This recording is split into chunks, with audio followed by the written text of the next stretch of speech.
संजू परब आणि माझी मैत्री ही अनेक वर्षापासूनची आहे. कारण आदरणीय राणे साहेबांच्या नेतृत्वाखाली या जिल्ह्यात काम करत असताना साहेबांनी सांगितलेली प्रत्येक गोष्ट सत्यात उतरवण्यासाठी जे काही मंडळी सातत्याने कार्यरत राहिली आहेत त्याच्यापैकी संजू परब हा एक आहे. आणि संजूने सातत्याने समाजाच्या सेवेचं जे व्रत घेतलंय ते व्रत कायमस्वरूपी पुढे घेऊन जाण्यासाठी ते अहोरात्र काम करत असतो. ग्रामीण भाग शहरा खरं तर एका ग्रामीण भागातून आलेलं नेतृत्व शहरामध्ये येऊन या शहराचा नगराध्यक्ष होणं ही काही तेवढी सोपी गोष्ट नव्हती.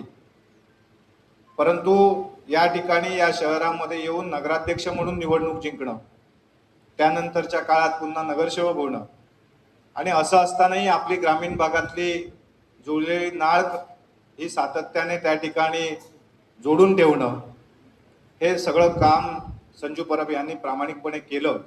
आणि म्हणून आज आपण मोठ्या संख्येने आज या ठिकाणी शुभेच्छा देण्यासाठी त्यांना उपस्थित आहोत. खरं तर राणे साहेब हे आमचा दोघांचा रिमोट कंट्रोल आहे. त्यामुळे ते सांगतील तिथे तो थांबेल, ते सांगतील तिथे मी थांबेल, हे आम्हाला दोघांनाही माहिती आहे. त्यामुळे आमच्या दोघांमध्ये कधीच स्पर्धा होत नाही.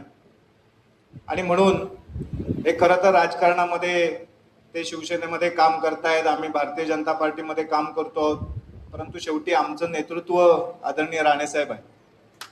आणि म्हणून या सगळेजण आम्ही एक मित्र म्हणून सातत्याने आमची मैत्री कायम आहे. या सिंधुदुर्गाच्या विकासासाठी ज्या काही भागामध्ये आम्ही एकत्रपणे काम करतोय, निश्चितपणे याही पुढच्या काळामध्ये आम्ही काम करू.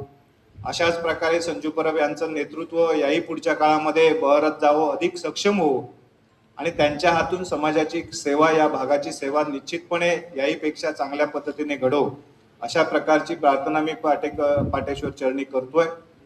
आणि त्याचप्रमाणे संजू याला उत्तम आरोग्य आणि दीर्घ आयुष्यही लाभो, अशा प्रकारच्या वाढदिवसानिमित्त त्याला शुभेच्छा देतो.